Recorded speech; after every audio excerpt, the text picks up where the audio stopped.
What's going on, YouTube? This is Squids. How y'all doing? This week was just a huge episode, honestly.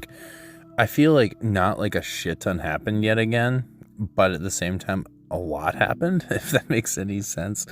I feel like we definitely got to get into these characters a little more deep and set up what's going to happen on this island, because clearly there's a lot of stuff that is going to be happening, and it is just amazing. So with that all being said and out of the way, we'll talk more about this at the end if I got any other little footnotes to add to it.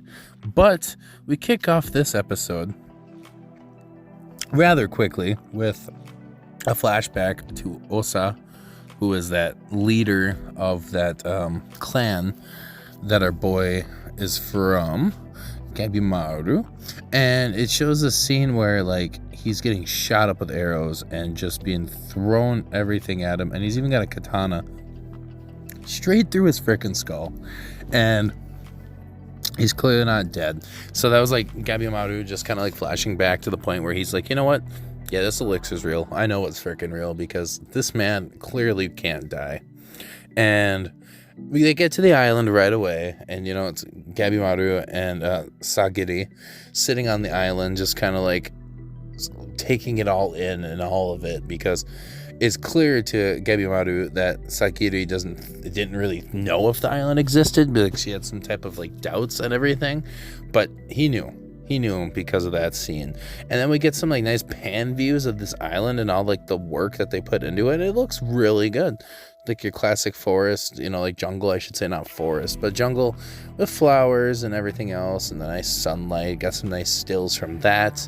And then right after that, Gabimaru is walking around without his cuffs on, and of course, at this point in time, Sagiri's very with the rules and following all of them, making sure everything goes into line.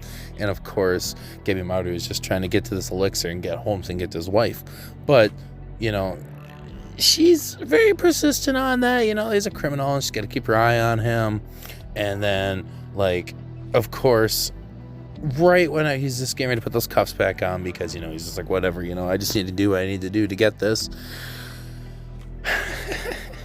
He gets hit. He just gets solidly hit with a ball and chain, flies way across there. And of course, we're all confused and shocked. The moment he's about to put that back on, and it's just this huge guy with I think if I remember correctly, they say his name's Twisted Kain, and he's one of the I guess he was a priest or something in his past life, and he became or a monk, one of the two, and became obsessed with weapons, and that was pretty much the history for him. And he pretty much gets back up right from the get-go, because obviously we know that he's just freaking insane, because Gabimaru is just trained and all that fun stuff. That's all we really know so far about this at this point. So right when he gets up, Gabimaru wants to point out that this other guy's clearly not cuffed up. And the other not samurai, oh my gosh, totally screwed that up. The other shinobu that is with anyways, I'm failing this so hard. It's been a while, guys. he freaking was we're all ranked, and this is why you're at the bottom, because you follow the rules.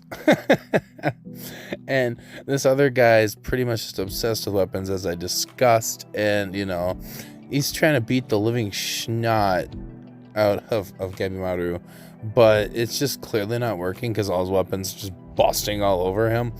And so he takes his foot and throws this spear straight into his gut, and he gets right back up, because he's got these pieces of armor legitimately sewn into his skin, and it just looks kind of badass. But it didn't really matter, because Gabimaru ended up putting all 100 swords into this guy. And once he's done with that, the guy that's attending him ends up chopping his head off, and he's like, oh, I'm gonna go home now. And we get kind of this flash of what's been going on at the island, and with the little amount of time that we've been there. And all the villains are plotting it together or playing against each other and murdering each other, and like even one of them is trying to seduce one of them. But pretty much, he just wants to. Poor Gabe Mara just wants to get back to his damn wife. And we get even more cutscenes, and we see that one from the very, very beginning of the series that's kind of always been hanging around, the Aizen, the one with the eye patch and the red hair, and he's stuck with Mr. Giant here. Rokuro, what is his name? It's Rokuro. Fuck, why can't I remember? It's Rokuruta. There we go. And he's like just freaking like, he's like, you hungry, man? And well, that didn't last long because Rokuruta ends up ripping his head off and throwing him into the ground and killing him. So even as important of a character as he seemed to be at the very beginning, he's not. He's dead. And we get these scenes of like, there's like just tons of them dead already. Even like the purple haired girl one, which I don't think she's dead, honestly, but we'll see, because like I said, I've never read this, and it's good. So then right after that, the other guy leaves, and within like 2 seconds, Gabimaru's attacking Sagari. She's wondering why, and it's obviously because he just wants to get this done as fast as possible. He doesn't want to lag and dilly-dally and all that fun stuff. And then we get another flashback again with Gabimaru and freaking when he was just a baby. And it just shows that, his parents murdered right in front of him by the chief of the clan. And he's like, I don't have feelings. Fuck feelings. I was born without feelings. And he also wants to get done right away because the Iwagakure are about to arrive on this island if everything doesn't go right. And he knows that it's just not going to be good. So he's trying to finish the job off, right? And he starts getting these flashbacks to, like, his wife and him. And she's like, you say you don't have feelings, but you blush so much over kissing me. And then we get this other scene of him, like a little right after that, with him in his fights, where one of the guys he was gonna kill says he's got a wife and child, and so he hesitated, and the guy ends up stabbing him anyways. And it's you can kind of tell he's conflicted with these feelings that his wife has put into him, and it's not necessarily that he ever lost those feelings. It's just the fact that he never really got to express them, and so he's got his knife right up to her throat, and he's even saying to himself he's tired of killing. And she's kind of realizing that, oh my gosh, he's hesitant, maybe he does have feelings or something. And right before he does, we get this really iconic scene, in my opinion, that we see him with the blade right above her, and it shows his stupid master above fading away because his wife is gripping onto him in the sword, and she's like, you just feel his emotions, so it's really awesome to see. And even she realizes that, oh my gosh, maybe he's not such a bad guy after all. Maybe he really is only coming to save his wife because emotions, and so she, even he's having like self-turmoil conflict, maybe if I can't do this, I'll never be able to see my wife again. And she's like, look, I know you're refacing your emotions and you're struggling and to reclaim your life. And if you can do this, prove it to me. And it's really deep because at the same time, she learned from him in the last episode, kind of, you don't want to kill. Sometimes you just have to kill, and you bearing the weight of everybody. And so now, like, she even sees on his side, for somebody that is even like a mass killer, that he doesn't want to deal with this. He wants to just be done and everything. So it's a really cool arc type of scene in this episode. And then right after that, we kind of flash forward to some of the other convicts and what's going on with them. And we come to find out that there's these bugs, and the guy gets stung in the hand. And right off the bat, he just knows that he needs to cut his hand off, because he remembers seeing back at the temple the guys that turned into flowers and everything, and he didn't know for sure, but I feel like it's quite at least obvious that something would probably bad happen at that point. So cuts his hand off, and I think if I remember correctly, the character over there is it's Tamiya, and it might be Tamiya, I believe so. And we cut to the scene, and he's like, why did you cut your hand off? The guard that's with him. And he's like, it's a butterfly with a human face. And, yeah, it's not good. And we kind of get this forward flash scene right after he does that to his hand turning into one of the flowers. So it's a good thing he did cut his hand off, even though now he's like, only got one hand.